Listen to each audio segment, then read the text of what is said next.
Welcome to Freaked Out with your co-hosts, Liz and Landon. What's up, everybody?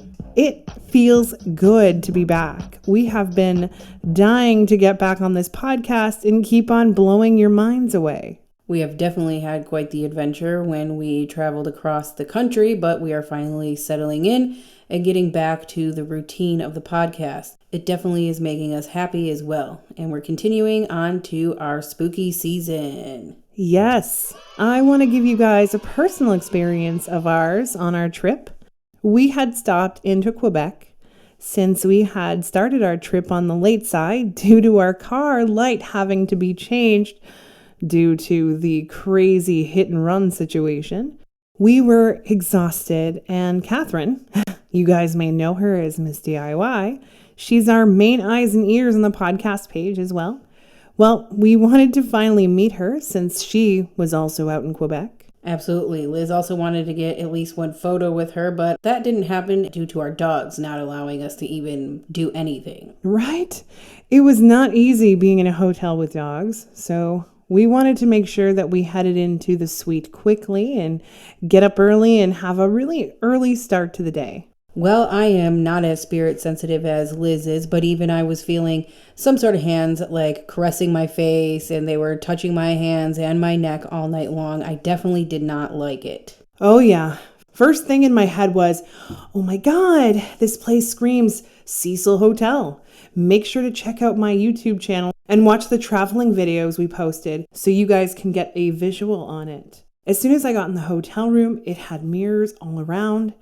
And in the washroom, there was this bellboy spirit with a bellhop hat, dressed in a pleated pantsuit with stripes on the side, holding a towel for the shower I was about to take, and one arm behind their back. I believe at some point, the light they had in there was a spinning one, like, one with a fan on it. I kept seeing this man hanging from a noose, and a few kids wandering about, laughing and playing catch. I think it was the kids who were touching you, honestly. I felt that all night long on that brick wall of a bed that we were sleeping on. Oh yeah, they did not like us. The spirits were also not so welcoming and did not want us in that room. I couldn't sleep a wink in there. I think I maybe slept 30 minutes combined. Yeah, I would definitely say even less for me. Did any of them try to talk to you, though? Nope, had no interest in talking. They literally stuck their noses up at me. It was wild, and I felt like I was stuck in another universe. I wanted to really look into some things that happened in that spot, but I feel like they really don't want me to. Maybe one day. Either way, I just had to share. It was a very odd place. Also, guys, Liz and I finally gotten our photo shoot done for Halloween. We will be sending out 5 chosen people from our active patron side and their mailing addresses, since we will be sending out signed photos of us. Woohoo! Yes, we will do this every time we get a new tier on the podcast as well. We will be announcing this on our Freaked Out Podcast Facebook group, and we will be contacting those winners via email for their mailing addresses. I can't wait to send some of these photos to you guys. All right, now that we've filled you in with so much, and we'll keep filling you in on things as we progress, let's turn our focus back onto the yogurt shop murders. We have had this one on the list since we started this podcast, but it kept on getting postponed. Like most cases, I've never heard of them until you guys bring them to me. I had a hard time with this case, but only because there were so many of them stepping forward with their own versions of what happened. So I had to kind of put the pieces together myself. All right, let's dive in. On December 6, 1991, 15-year-old Sarah Harberson and her 13-year-old friend Amy were hanging out at the North Cross Mall in Austin, Texas. According to sources, they were killing time on the, chilly Friday night until Sarah's sister Jennifer and her school friend and co-worker Elisa Thomas, both 17, were done their late shift at the I Can't Believe It's Yogurt shop located in Hillside Strip Mall. A little after 10 p.m., Sarah and Amy made their way back to the yogurt shop to help close up. All 4 girls had plans to go to a slumber party. Just before midnight, Austin Police Department Officer Troy Gay had noticed rising smoke from the strip mall while out on parole. The officer reported the fire, and the firefighters soon arrived on scene. As they were extinguishing the fire, they came across this horrible situation. Jennifer, Sarah, Amy, and Eliza were dead. All of the girls were naked and bound and gagged with their own clothes. Amy's body was discovered in the middle of the back room, while Jennifer, Sarah, and Eliza were found in the rear of the back room, shoved close together. Eliza and Sarah stacked on top of each other. The girls' legs were spread wide open, and an ice cream scoop was placed between one of their legs. Their bodies were burned to a point of almost not being recognized. Whomever killed them had put napkins and other items near them and on them to set ablaze with lighter fluid before they left. The autopsies done on the girls had determined that they were all shot in the back of the head, execution style. And sadly, at least 2 of them had been raped. The authorities also informed the media that 2 guns had been used to commit the murders, suggesting that there may have been at least 2 perpetrators. The yogurt shop management and police investigators determined there was approximately $540 missing from the store. The police did a pretty extensive investigation, however, were never able to crack this case. Well, from the start, there was a number of issues with the investigation. Since the fireman was responding to their job, it could have potentially washed away precious evidence. Based on the level of someone being experienced in how they placed the bodies, they felt like this person was a seasoned serial killer. Which led them to Kenneth McDuff, who was suspected for at least 14 murders and was the person suspected of the broomstick murders. I remember hearing something about that one. Wasn't that one called that because the woman was killed with a broomstick? That's the one. And we will cover that case at some point as well. The police questioned him about the deaths, and he was sent to death row. And he confessed to those murders the day of his death sentence. He thought it would get him out of being murdered or something. Of course, it didn't end up happening like that. 8 days after the murders, the investigators got a tip to look into a teenage Maurice Pierce. The 16-year-old was seen at the mall with a gun on the very same night. The gun was also a .22 caliber. They had also questioned some of his friends, Michael Scott, Robert Springsteen, and Forrest Wellborn. When his gun was tested, ballistics showed it did not match the murder weapon at all. And the DNA didn't match any of them either. So they let it go. Years went by and no arrests were made. And then one of the suspects, Michael Scott, confessed to the killings. And then so did Robert Springsteen, also confessed to killing the girls and raping one of them. After the confession, the police were convinced they had their killers. They did get convicted, but they had a lot of evidence that they were coerced into confessing, including having a gun up in one of their hands. The DNA did not match, though. Most of the authorities feel like they had their right 4 guys all along, and the first man must have helped them, who was more seasoned. A lot of other people think it's someone else. There were a few others saying that there were 2 men at the yogurt shop and they didn't look like they were planning to leave anytime soon and were hanging out just before closing time. They never found anything on these 2 men, so nothing came of it. So crazy. I can tell you so much about this case as all 4 of these women want to talk about the situation. Let's get into it. I know that you have a lot to say on this matter. My first question for this case is, where did this all begin? I like that you asked where, because it didn't start at the yogurt shop. And Amy and Sarah were having so much fun. Amy wasn't allowed out a lot. She didn't get to spend a lot of time outside away from her family. And since she was going to a slumber party, her parents didn't really know she would be out this late. But due to the circumstance, it was the most alive she had ever felt.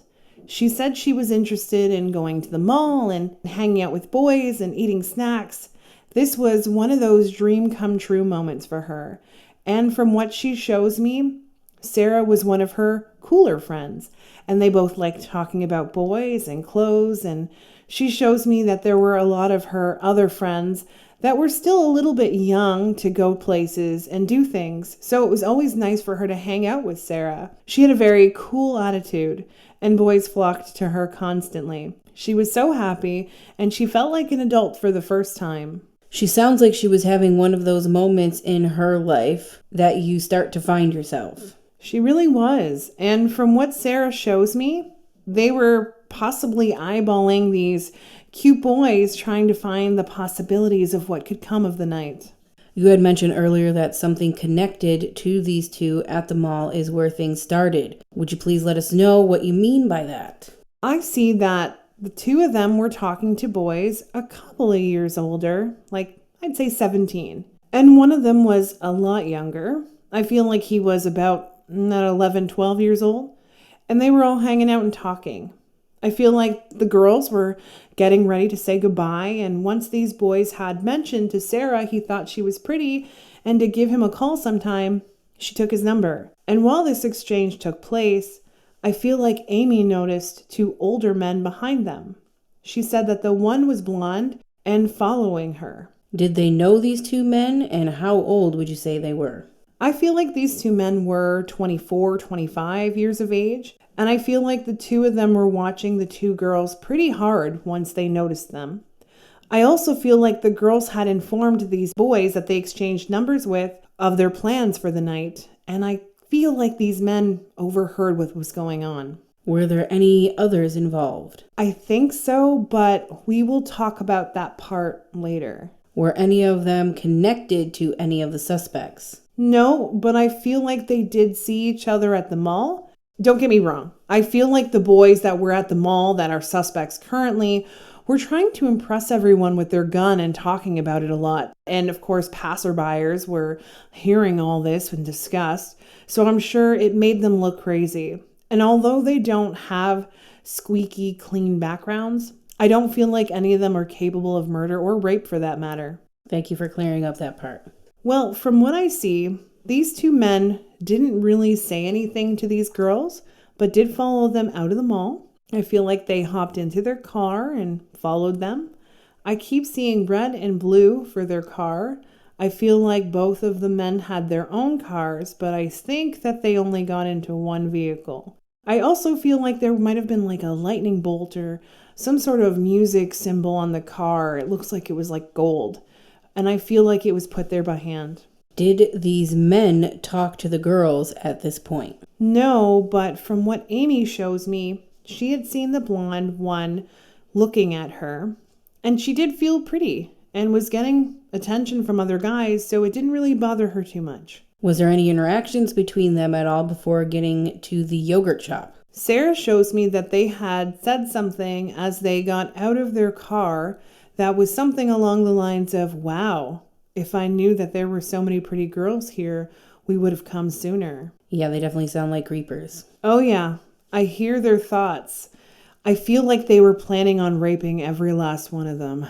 What happened next? Looks like Amy and Sarah had sat down at a table and had a drink. And I believe the other two had told them to do this while they go back and clean up and keep an eye on the rest of the customers. And I feel like this is when these two men came in and had a seat, and they started to hit on them. I see that they were pretty aggressive as well. In what way were they aggressive? I feel like they were inviting the girls to hang out and party after work, and the girls told them that they weren't going to be able to make it since they already had plans. I feel like the men, of course, were not interested in the word no, and I feel like they kept pushing and pushing the situation. Now, Sarah became uncomfortable with the way this guy was talking to them, so she did start calling out to her sister, but in not a very obvious way. Her sister Jennifer came out of the back and she started to tell these guys to get out since it's past closing time. Now, from that moment is when things started to get aggressive. I feel like one of these men, the blonde younger one, took it upon himself to lock the door. Can you describe these two men for us? I feel like the two of them are related or really close. Either way, they've known each other for years and years and isolated themselves from people. I feel like they were rejected in high school. I see that they were bullied, and I feel like they had done bad things before. The first guy, the blonde one, is more charming, and the other one, whom I think is brunette with a mustache, kind of looks like a porn stash if you ask me, he seems to have like a bit of a scar on his face somewhere too. I feel like they were both wearing like tight jeans. I feel like they were both really skin tight too. They're very skinny. I even feel like one of them was wearing a muscle shirt. They were both a little over 5'10", I would say. They seem to be pretty in control of the situation. What happened next? As you can imagine, the girls started to get scared and worried, and I feel like this time is when Eliza came from the back. She also started to tell the men to leave, or they would be calling the police on them. I feel like these two men started to pull out their guns and told the girls that they aren't in charge. I know a lot of people in your comment section ask this question, but why is it that spirits won't reveal the information on their culprit? Yes, so with spirits, they can spell things out for us. They can give us clues and details, but they can't give us everything. We have to be the ones to figure it out. It's our screw up. We have to be the ones to solve it. If they could do that, they would save everyone from death, solve all crimes. But sometimes, especially when the person is dead, they can give more details. But in this case, all I know is that one of them was called Billy, the other one Rich or Rick. But that's only because when the girls tell me their stories and quote them, they will show me the names that they called each other. If I could give the names and details of where these people are and exactly where to find the bodies, then oh my God, that would be amazing. I mean, but who knows? At some point I may be able to, if I keep on. I would love to be able to do that, and I will work my ass off to get there. Thank you for answering that question. We understand it is a puzzle. Even with the living world, we don't get all the answers most of the time, and we have to figure it out. That's a very good point. Once Eliza came out, I feel like she was also trying hard to keep the other girls behind her. I see she was more protective and didn't want anyone to get hurt. She started to use her brain instead of acting out of fear and started to reason with them, saying that the kids don't work here and that they should let go of Amy and Sarah. And this blonde guy said something along the lines of, well, they're the reasons we came here in the first place. Do we know if they're from Texas? Definitely not. I don't feel like they're from Texas at all. I feel like they were driving by. I feel like they mostly spend time in Florida, but they do travel all over the place when they get bored or, assault enough people in it. So there was no robbery motive in this situation at all? No. Amy and Sarah were the ones that caught these creepy pedophiles' eyes, and their focus was on them more than anything else. Everything happened within a 90-minute window. So what happened next? I feel like it didn't take long before these men were telling all four girls that they were going to play some sort of sick game. And the more you listen, the longer you get to live. I keep seeing Jennifer and Eliza both were trying to get these guys to focus more so on them than the younger girls. And I keep seeing that it just egged them on. I keep seeing that Eliza was the most outspoken and used as the example of what not to do. I see that he told her to take off all her clothes. I see that she fought them to the highest degree and screamed. So the blonde man, Billy, took her clothes off for her and started to touch her private parts. I feel like she bit him, and I feel like he smacked her in the face with the gun. I feel like she was hunched over and he shot her in the back of the head. I feel like he muffled the sound some. However, I do feel like the other three girls were shocked and scared and stopped fighting these men. Poor Eliza, all she was doing was just trying to stop someone from hurting her. And since she wasn't submissive, in doing so, she lost her life. I can't even imagine how the other girls were feeling in that moment and watching all of this unfold. Oh, for sure. Amy was crying the entire time and trying so hard to keep it together, but she was weeping uncontrollably. And I feel like it just made them notice her more. I keep seeing that these men told all three of these girls to take their clothes off. I keep seeing them sitting there naked, and these men started to bind them. I feel like these pigs were making some sort of statement about each one of their body parts. But something made me feel like their attention was on Amy, Due to her age, I feel like both men decided to rape her, and I feel like she was crying the entire time and telling them to get off of her, and this Rick guy shot her in the back of the head next. I feel like while this was all happening, they moved on to Sarah, and I feel like Jennifer was telling them to leave her sister alone. And since it was interrupting them with what they were doing and trying to do, I feel like they just ended up shooting Jennifer next. I keep seeing that Sarah had to watch all of this happen, even dragging the bodies on top of each other. I don't believe it was any sort of ritual, but I feel like they had done this to tell Sarah to behave or she was next.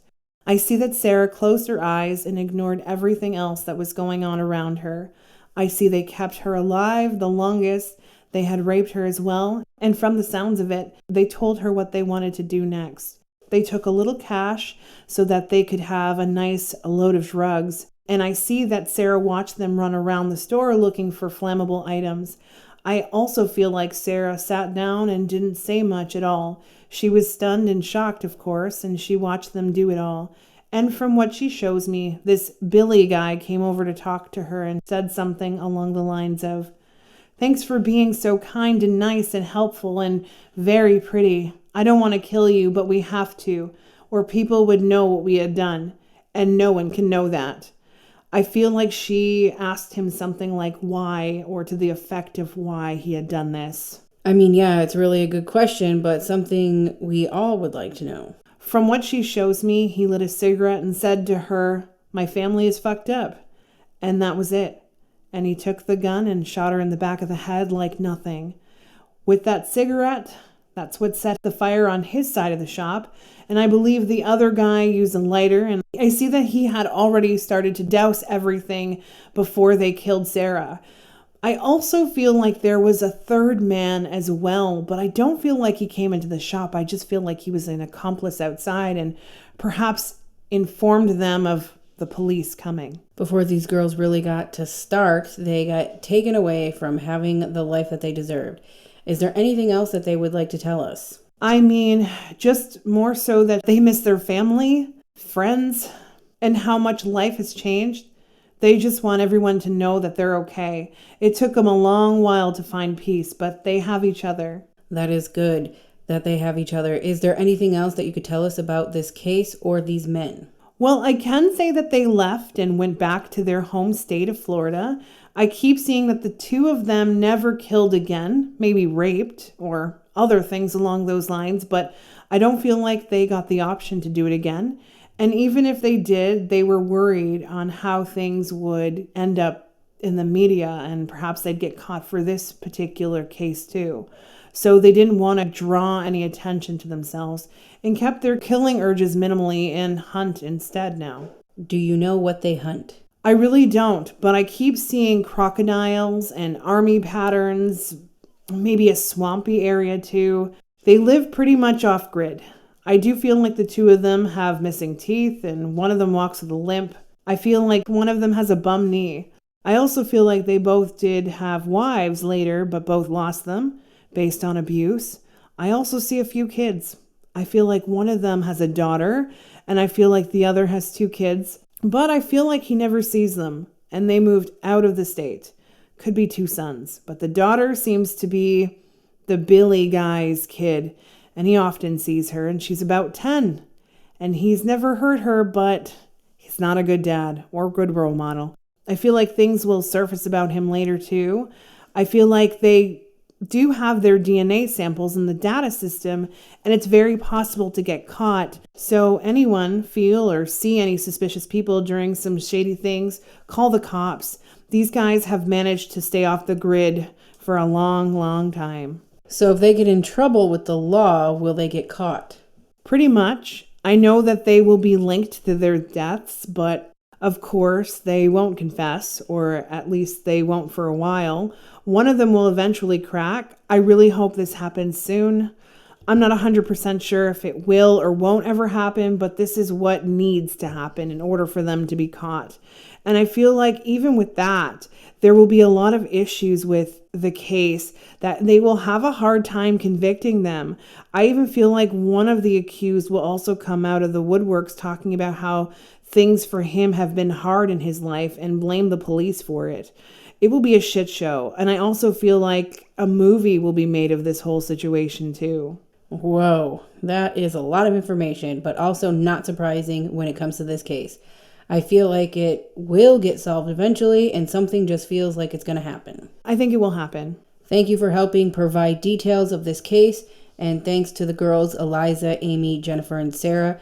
I hope you all have some peace now. I also wanted to mention, since Liz and I keep getting asked about this, about the Jeffrey Dahmer case. Yes, people often ask me if we will cover this case. I asked Liz if she would ever cover this case, at least from the victim side of things, and she has agreed to do so. Yes, we have a bonus list of episodes when it comes to our Facebook group. And if we can get our group to 15,000 members in the group, I will make a full episode of the victims of Jeffrey Dahmer and see what we can find out as well. I'm really looking forward to that. So guys, make sure to join the Facebook group, add all your friends, your family, everybody. We have over 10,000 followers on Podbean. So if every single one of you have joined us on the Facebook group and added a few friends, I would feel like we could get to this goal a lot faster. Let's make this happen. Yes, let's help out. Next week, guys, we will be covering the case of Beth Chapman. For those of you who don't know who she is, that is Dog the Bounty Hunter's wife. Yes, I am so excited to cover this case. It has been something we've wanted to cover for a while, and we've actually had our own little personal connection to it. So we'll give you guys all the details next week on the exclusive side. Absolutely, guys. Sounds like it's going to be a good one. Hope you guys are enjoying the spooky season. And remember, guys, until next time, stay freaked out.